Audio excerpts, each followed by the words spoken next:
We're finishing up a 40-minute commercial-free classic rock block on 102.1 and 105.3 The Shark. We put the phone on D&D because who is on line one? It's Brad Delp. Hey, Train, how are you? Hey, doing good. Of course, Brad Delp of the band Beetlejuice. And I have another little band that I play with on occasion, too. What's that other band? It begins with B. I was going to say it wasn't Beetlejuice. I was going to say the Iguanas. You know more about me than I thought. That was my very first band. How about that? Yeah, I tell you, I do the research, boy. The old Wikipedia. Of course, the big show happening Friday, March 16th at the Rochester Opera House. It is Beetlejuice. Originally scheduled for October 14th, but the best laid plans of mice and men, I guess. My apologies for flying off my motorcycle. Now, is there still litigation pending, or can you get into the gory details about what? The worst part of the whole accident was the fact that it was my fiance's bike. Oh. But as it turned out, between the insurance and everything else, she'll have a new bike this spring. So I doubt I'll ever get a chance to ride it again. I'll tell you what happened. It was the Tuesday before that gig, and I was going all of 5 miles an hour. I was practically stopped. And I had later read that some newspaper wrote that I went flying over the hood of a car, and it was this, whole big thing. But really, I had the worst thing that happened was I had 7 stitches in the little finger of my left hand, which makes it a little difficult to play guitar. And, of course, it happened on a Tuesday, so that weekend I still had the stitches in there. Mm-hmm. So we only missed those 2 gigs. Unfortunately, Rochester was the Friday gig, and so that's why we have to reschedule. I am fully healed, and nice. I can assure you I'm not going to be on any motorcycles here anytime soon. No. Too cold for that. What is it, 140 below zero? Okay, so it was just a single. It was no other cars involved or anything? Nope. Huh. No, it was such a nice day. I probably wasn't paying enough attention. Oh. But I've been riding bikes since I think 1980. I got my first motorcycle and never had an accident before. So it was interesting, to say the least. I don't know. I can't even drive a Standard. I don't know if I want to venture into the world of motorcycles. Of course, the big show, Rochester Opera House. Now, this is our second annual, I guess. So we had a great time when we were there last year. It's a beautiful facility. Yeah, really. Great place for the band to play. A hidden gem. It's like this is a city hall. What's this all about? And then you walk in, and it's fantastic. A real turn of the century.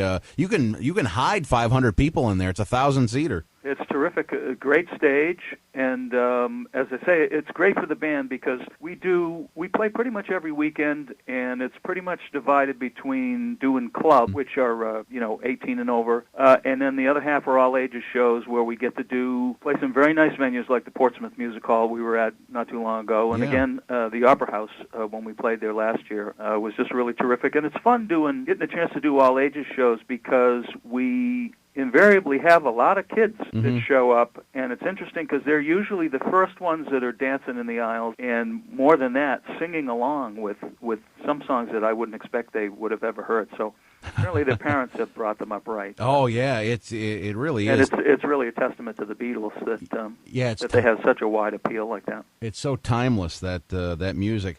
It all started with you, Ed Sullivan Show, 1964, pretty much. I was 15. Let me see. Yeah, I guess I was 15 or 14. In any event, the Ed Sullivan Show was pretty much it for me, and that was 43 years ago, just this past February 9th. So, and I've been hooked on them ever since. I'm sure at that point in time, I think everybody was playing Little League baseball. Yeah. And those of us who maybe had some type of cursory interest in music, seeing the Beatles up there playing, writing their own songs and everything, were inspired that, gee, maybe we can do this too. I did. My parents were nice enough to take me to Sears and buy me a Sears Silvertone guitar, which was a great little thing where the amplifier was actually built into the case.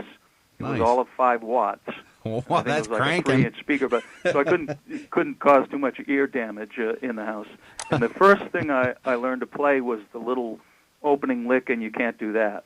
Oh, okay. It probably took me the better part of a day to figure out, but I never got much better at guitar, so consequently I wound up a singer in the Iguanas and then in subsequent bands, and certainly in Boston. Yeah. Who, by the way, we have plans to do a summer tour. I don't know if how common knowledge that is, but plans are in the works now. So whenever that happens, which isn't all that frequently, Beetlejuice sort of takes a little hiatus.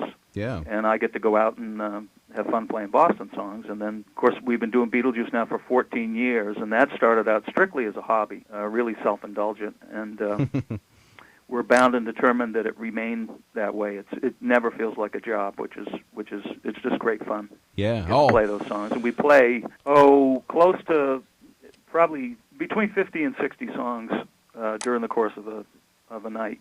Oh wow! You pretty much stick to the original studio version. We're sticklers for detail, and we try and get the arrangements absolute and the sound and everything as close as we possibly can. There are 5 of us, which allows us, because the 5th member, I would say, is the most important. Steve Baker is our keyboard player.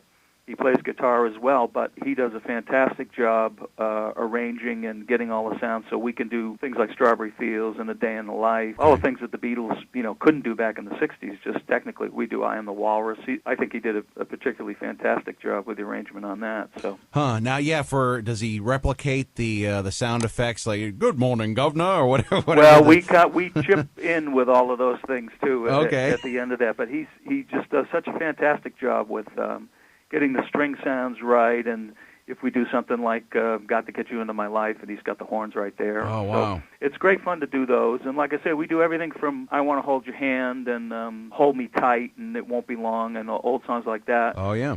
The interesting thing is the time between when "I Want to Hold Your Hand" was released and Abbey Road was only 5 years. Yeah, that blows my mind. Mean, the fact that they wrote close to 300 songs, and you probably know practically every one of them. Yeah. You can't say that about any other band. I mean, there was no filler on any of their albums. Yeah, that doesn't make sense, does it? 1964 to 69. They or broke 70. up in '69. Yeah. Yeah, I can't think of a more prolific band. And again, if it was just that they released a bunch of albums and there was a song or two on each one, that would be one thing. But like I say, they were in those days when in the '60s it was AM radio. Certainly in the early mid-'60s when they came out, and they were the only band I can think of where the radio station would play songs that were not the single. They would play songs from the album. And I remember when Sgt. Pepper came out, them having a special. The radio station played it from start to finish. I think without commercial, which is just really unprecedented. That's cool. That one didn't have any singles from it, I think, right? So. I think you're correct on that. Yeah. Yeah, because it was just. You just took the album as a whole. Yeah, exactly. Yeah. I mean, to cut it up wouldn't be right. And well, Penny Lane and Strawberry Fields, actually, that's how Sgt. Pepper started as George Martin, their producer, tells a story that they went in with an idea to write songs about their childhood or about places in their childhood. Uh-huh. And so Penny Lane and Strawberry Fields were released as singles, and that kind of started the idea of doing Sgt. Pepper, and of course those songs were not included on the album. So those, I guess, would have been the singles. They're B-sides that don't exist. Yeah.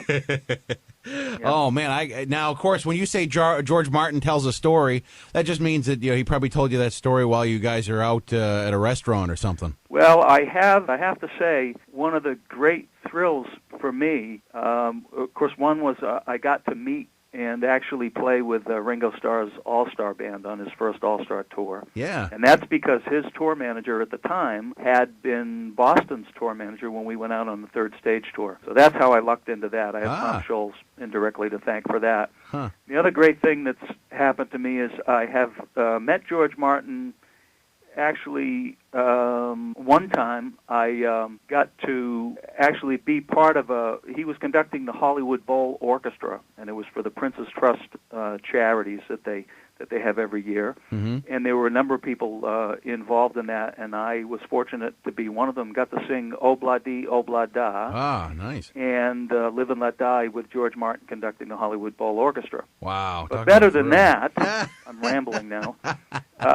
Better than that, this was again in Los Angeles, and I was the only musician, I think, who was from out of town. And so consequently, they put me up at the same hotel, and I got to ride to work with George Martin and his son Giles, who co-produced the Beatles' Love CD, if people have heard that, the soundtrack to their Cirque du Soleil show. So I got to meet and speak with them on a number of occasions and talk to them a bit about when George Martin actually used to live in Marblehead. That was back in the late 60s. We were kids, and we had heard that he bought a house there and had a small studio, and we would ride around, trying to find him. We never did. Like looking for J.D. Salinger or yeah, something. Exactly. Exactly. That's funny. Oh, Brad, I could talk to you all day, but our time is running short, unfortunately. The only thing I got left to do, and I've got about 6,000 other questions, but we'll talk again someday. I hope so. I hope we're going to see you at the show. Yeah, I'll be there March 16th Fantastic. at the Rochester Opera House. You can get your tickets, 335-1992, or you could win them right now. We'll do caller number 9, caller number 9, caller number 9, 1-877-45-SHARK, 1-877-45-SHARK. Thank you so much, Brad, for pleasure, talking to me, and I hope to see you next Friday night. Will do. All right, bye-bye. Take care.